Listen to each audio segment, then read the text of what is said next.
All right, this is Dan Meehan for Fight News Australia, and today we have the smiling assassin, Dave Martinez, who is fresh from reclaiming the Eternal lightweight title at Eternal 69. Dave, how are you? Oh, fantastic, brother. Even better after last Friday. How about yourself? Yeah, all good, all good. Can't complain. And yeah, I bet you're going well. The Eternal lightweight champion, David Martinez. I bet you'll never get sick of hearing that. I've only been missing it for the last 3 years, bro. Absolutely. Well, yeah, let's talk about the build up to the fight. Before we sort of get to the fight itself, obviously, we've got to talk about that. It was, obviously, your opponent, Aidan Aguilera, as we know, sort of gave you a pretty hard time for a year or so leading up to it. And, we obviously had our three-way interview, and of course, you didn't really get to say your piece due to some Wi Fi issues. So, how was the rivalry from your end, and did any of it sort of get under your skin? Well, man, I think it was about 18 months long of just like continuous attacks and social media assaults from the guy. And it was our three-way interview where I went down smoke thanks to some lagging issues on my part. Yeah.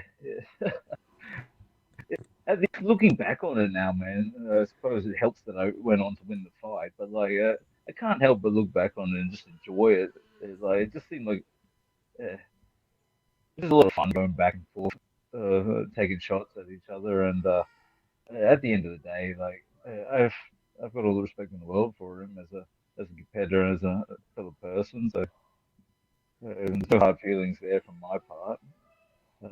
It's Looking back on it, I quite enjoyed our rivalry. Yeah, there you go. And like you say, like you said in the build-up, once that cage door closes, you get to handle business and throw real shots at each other. So, when it came down to it, you came out on top, of course, by a round two rear naked choke. So, did the fight itself sort of play out as you'd expected going in, or was it sort of, were there any surprises on the way? Yeah, well, the fight there wasn't as much resistance as I expected. I think, but I did believe, uh, yeah, it just ended up being a lot easier than I expected. I thought I was going to have to really put it on him for about up to round three and four, where I was looking to take over and score a finish. But uh, by the end of the first round, I think he was done. It certainly seemed that way, and we obviously found out after the fight that Aiden had suffered a rib injury. It's sort of early in the first round. Did you sense that at all in there? At the time, man, but when looking back on it, I was like, oh yeah, yeah. There was a part where he was like pacing back and forth, and we were getting announced type thing, and he started screaming, "Let's go!" And I think he popped his ribs when he yelled a bit too hard. It wouldn't be surprising. He put a fair bit of vigor into some of the words that he sort of slang in your direction. But after the fight, you look pretty concerned. After choking Aiden out, can you tell us a little bit about what you were feeling immediately after the stoppage?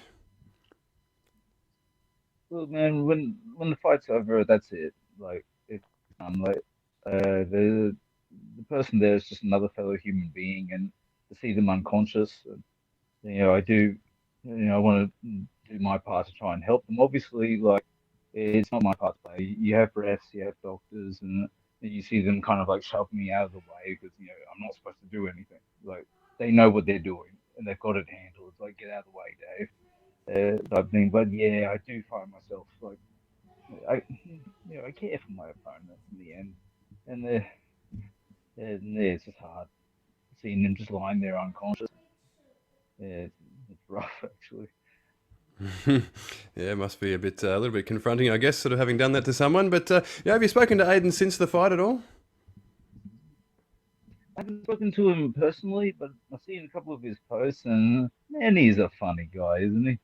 Like, if anyone like grew to dislike Aiden through our rivalry, like, we can go check out his social media now. Like, he, he's hilarious. Like, you'll enjoy following that guy. Yeah, definitely. He's a nice guy and a funny follow on the socials. So, do you think you guys will sort of get in contact and sort of bury the hatchet at any point like that, or do you think it's still there's still a bit of animosity there? Well, there's none from my side, I'll tell you that, man. I'm more than happy to be friends with him, but uh, that's completely up to him. If he wants to be friends, we will. If not, like, uh, yeah, let him have it his way. Yeah. But I like the guy, so there's that. Yeah, absolutely. Well, when did it sort of sink in that you'd finally reclaimed the belt? Yeah, it was well, to be honest, it kind of sunk in beforehand, and as I was getting the belt put around me, I was like, damn, I've already relived this moment like 1,000 times already, kind of. So kind of kind of stole a bit of the joy from the actual moment itself. Like I visualized it far too many times, and I kind of spoiled it for myself. But but yeah, no. I mean, it, it really is everything we've been working for in the last 3 years. Just get away back to belt and get it. And so yeah, to have it sitting up on my shelf at the moment, it's like wow, I can't believe this has actually happened.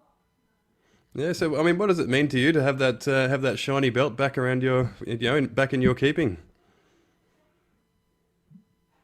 Oh, well, like I said, man, it was the goal. It's what we've been striving for the last 3 years, and so just to have it sitting there, it's like, oh god damn, yeah, like nothing can beat it in this moment. Like I'm sure it'll wear off in a week, and I'll be like back in the gym getting smashed by my teammates. But, for now, I'm just gonna sit back and enjoy the moment. Absolutely. And are you heading straight back to training, or are you going to take a break before you get stuck in? Well, I tried heading straight back in on Monday, and yeah, my teammates proceeded to ragdoll me and had me sit down. And Ryan Dunstan comes over. He's like, "Oh, having a bit of a hard time there, hey, champ. Got a belt and you're right back here getting smashed, eh?" Yeah, I'm like, "Ah, leave me alone, man. Guess the champ gets no special treatment down there. None at all, brother. We're all the same in the end in that training room." Awesome. Well, yeah. How did you celebrate after the fight? What do you like to do to celebrate a win? Man, I like to stuff my face with donuts, is what I like to do. And Yeah. courtesy of my man Liam Brewster, I got a fine set of these fancy as like different flavors. They're like mini cakes, almost like that. He got me, and I'm like, oh, the best man. Six gorgeous different flavors, and I couldn't be a happier man.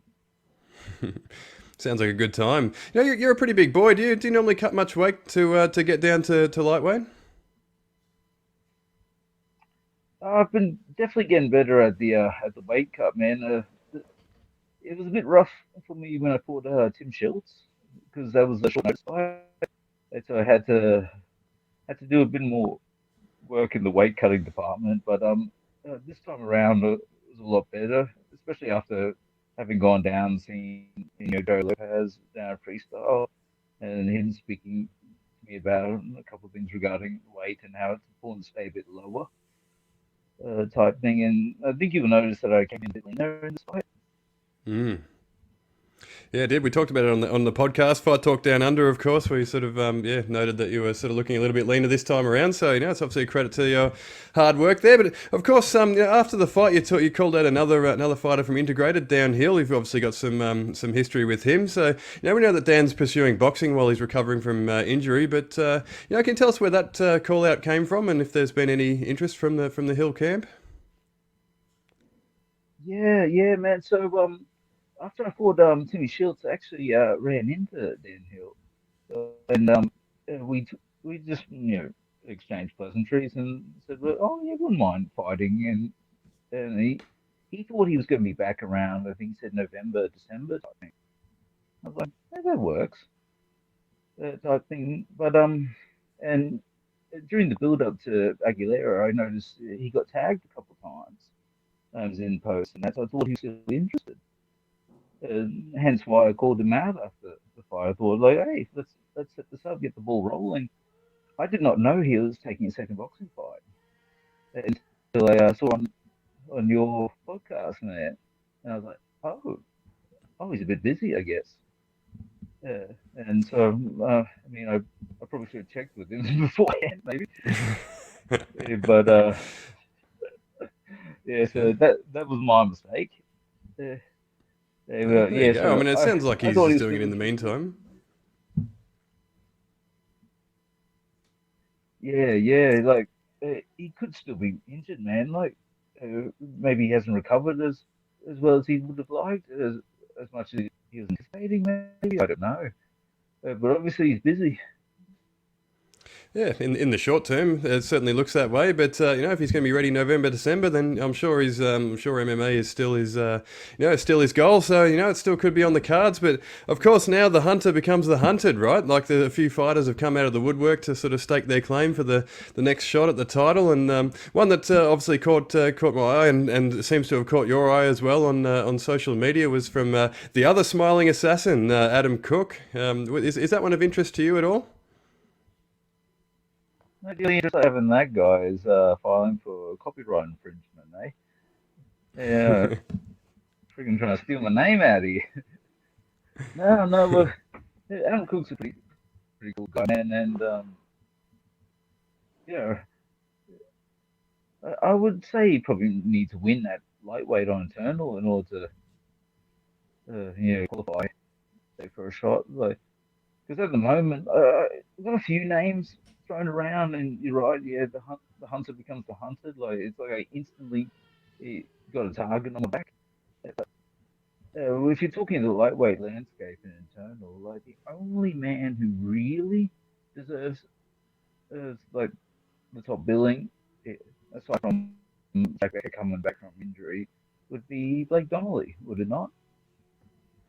Yeah, that was the next name I was going to put to you. Actually, obviously he had an impressive win over John Bruin in the main event of Eternal 70. So it's obviously been thrown out as a likely matchup as well. So yeah, how do you feel about that one? Yeah, yeah. Like I freaking love Donnelly.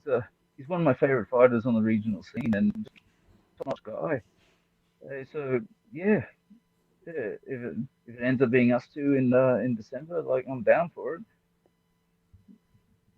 Yeah, awesome. Yeah, I'm down to watch that as well. I think that's a brilliant matchup. But obviously, you had a couple of teammates on the card as well on Friday night. So did you get to have a look at your teammates' fights, or are you sort of busy backstage getting ready for your fight? So like, uh, I got to watch Liam Brewster. Yeah, I went out to watch his fight before going backstage. I missed out on Ryan Levy, and I saw the first round of Jamie's fight, but then the fight pass cut out on us, and I'm like, oh, I still having Wi-Fi issues even out here now. So I didn't get to see the Uh, rest of that, and obviously I didn't see Jimmy or John's.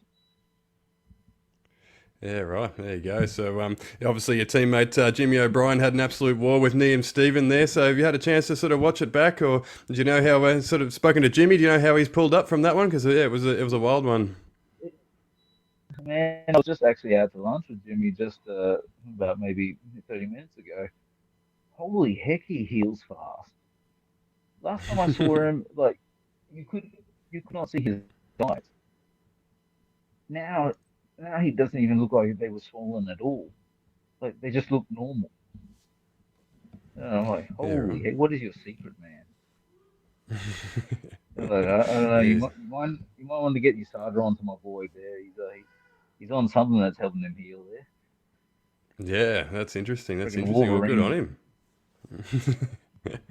Yeah, maybe they should call him Wolverine rather than the dog. Bro, I was gonna say, yeah, but he definitely was the dog in that fight. Like by Absolutely. all means, should have been over in the first round, but freaking stuck it out, fought back for another two. And if he doesn't get, like, Liam and Jimmy don't get fight of the night, something is rigged in the system. Yeah, you would think so. It was an absolute war, and of course, your other teammate John Martin Fraser had a win over Matt Myers. There's been some discussion about the decision there, but how did you view the fight? Have you had a chance to watch it back? Johnny the Welsh Eagle, man, freaking comes out like, oh yeah, I'm a striker, and then puts on a wrestling clinic. I'm like, oh, what the heck is this? Like, talk about inspiring me before I go out and fight for my title, eh? Yeah. Well, yeah, I've I heard a bit of a controversy about the decision. I'm not too sure why that is. Like, it seemed pretty clear cut. You get 22 rounds, and it's like, yeah, I think you won. Sort of thing. And then they're talking about like rematching for the title, and again, I'm not too sure about that. I'm like, you fought the champ off the couch on 8 days' notice. He still wins the fight, and they get a rematch for his title. Yeah, I think I agree. I think John did enough to win the fight, but I think sort of the thinking might be that that has sort of Matt Myers was making his middleweight debut at the time, and then he stepped up another 6 kilos to sort of fight John Fraser. I think that might be the thinking there, but it was a fun fight. Like I'd watch it again. I don't have any issue with that at all. So Yeah. but does that give you a bit of a pump up, sort of seeing your teammate go out there and win before you? Oh, yeah, it was huge, man. Especially like because the team had not been doing too well in results wise prior to that. Brewster's lost, Lee's lost, Jamie's lost, Jimmy's lost. And I'm sitting at the back by myself now, like, because everyone's gone out. And the adrenaline team comes back, hear them through the curtains, and like, I'm deaf, man, I can't make out the words they're saying, but they actually sound like, they won. So then I'm like, and Johnny's lost too. I'm like, oh, freaking heck. But only won. I was wrong there. So I was Yeah. pleasantly surprised. Absolutely, absolutely. Now, But obviously, back to yeah, yourself. Like Dave, you're on a bit of a tear at the moment, and with 3 wins in your last 4 against quality opposition, and of course a shiny eternal belt to go along with it. So, most, if not all, fighters aspire to the bigger promotions. So, is that something that's on your radar? And sort of how far off do you think an opportunity like that might be for you?